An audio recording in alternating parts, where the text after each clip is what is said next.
I'm here in Longshui Town, Dazhu district of southwest Chinese Chongqing municipality, a place known as the hardware capital of Western China.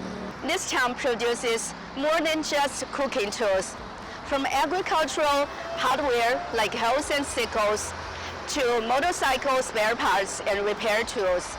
Dazhu's products are found in markets across the globe, especially in Southeast Asia.